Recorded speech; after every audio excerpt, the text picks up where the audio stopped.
안녕하세요. 굿TV 시청자 여러분. 저는 안산 샬롬교회 조사무엘 목사입니다. 성경에 나오는 이스라엘 민족의 역사를 볼 때 우리는 민족에게 닥쳤던 다양한 위기를 목격하게 됩니다. 그리고 이스라엘 민족에게 닥쳤던 제일 근본적인 위기는 이들이 하나님의 말씀을 잃어버렸기 때문에 찾아왔다는 것을 볼 수 있습니다. 하나님께 불순종하고 마땅히 해야 할 도리를 하지 않았던 이스라엘의 왕 요아스의 뒤를 이어서 왕이 된 요시야는 성전을 수리하고 대대적인 종교개혁을 단행했습니다. 그리고 이 종교개혁은 오늘 본문 말씀인 열왕기 하에 기록된 것처럼 대제사장이었던 hil기야가 성전에서 율법책을 발견하면서 시작되었습니다. hil기야가 발견한 율법책은 서기관 사반에게 넘어가고 사반은 이 율법책을 요시야 왕에게 읽어주었습니다. 요시야의 전 왕이었던 요아스는 패역한 왕이었지만 요시야는 그렇지 않아서 율법책의 말씀을 듣자마자 이 요시야는 옷을 찢어가면서 깊은 회개를 합니다. 그리고 hil기야 대제사장에게 왕과 온 유다의 백성을 향한 하나님의 뜻이 무엇인지 하나님께 여쭈게 합니다. 그리고 요시야 왕은 온전히 돌이켜서 하나님의 율법을 온전히 지키기 위해서 온 나라의 우상과 산당을 없앴습니다. 지도자로부터 시작된 개혁이 온 국민의 신앙 개혁으로 이어지게 된 것입니다. 요즘 뉴스들을 보면 너무나 말도 안 되는 일들이 일어납니다. 하나님의 말씀을 전해야 하는 사람들이 거짓으로 하나님의 계시를 받았다고 하면서 죄를 짓고 교회 안에서 성도끼리 다툼으로 교회를 분열시키고 하는 그런 문제들이 일어납니다.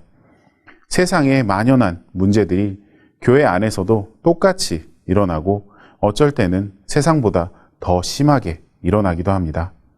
그리고 이런저런 문제들을 보면서 많은 사람들이 교회와 기독교가 다시 개혁이 필요하다고 목소리를 높이고 있습니다. 세상에 영향을 끼쳐서 세상을 변화시켜야 하는 교회들까지도 이 세상의 영향에 먹혀서 변질되는 일들을 보면서 우리도 알게 모르게 하나님의 뜻대로 가는 것이 아니라 우리의 마음대로 세상의 것을 쫓아가고 있지는 않은지 우리를 다시 한번 점검해 보아야 합니다. 그리고 필요하다면 우리의 삶 속에서 개혁을 일으켜야 합니다. 우리의 신앙을 개혁하는 것은 사람의 힘으로는 가능하지 않습니다. 이 개혁은 다른 어떤 것보다 하나님의 이 말씀의 재발견을 통해서 일어납니다. 우리의 삶이 세상에 영향을 받는 이유는 우리의 삶의 중심에 하나님께서 계시지 않고 세상의 것이 우리의 중심을 차지하고 있기 때문입니다. 세상에게 자신의 중심을 내어주는 패배는 그 중심에 말씀이 없었기 때문에 일어나는 것입니다. 그렇기 때문에 다시 자신의 중심을 말씀으로 채우고 하나님을 모시려면 오직 나의 심령이 다시 하나님의 말씀을 만나 이 말씀의 찔림을 받아야 합니다.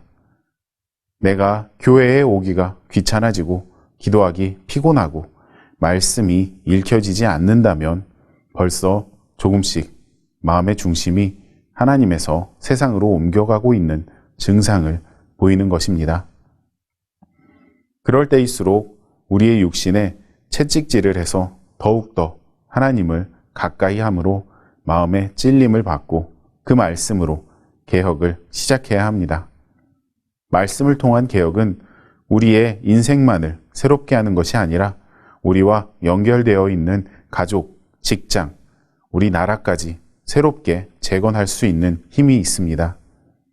한 영혼이 나라보다 귀하다고 하신 말씀은 그 한 영혼이 진정으로 개혁되어 하나님의 뜨거운 말씀을 전하는 영혼이 된다면 그 영혼 하나가 나라를 바꿀 수 있는 영향력을 끼치기 때문입니다. 지금 이 시간 세상의 영향력에 흔들리며 하나님으로부터 멀어지는 삶에서 벗어나서 하나님의 말씀으로만 살기 원하시는 분이 계시다면 우리의 심령을 가르는 날카로운 하나님의 말씀으로 자신의 생각과 골수를 쪼개서 뜨겁게 깨닫고 그 깨달음으로 이 세상을 개혁할 수 있는 굿TV 가족분들이 되시기를 축원합니다.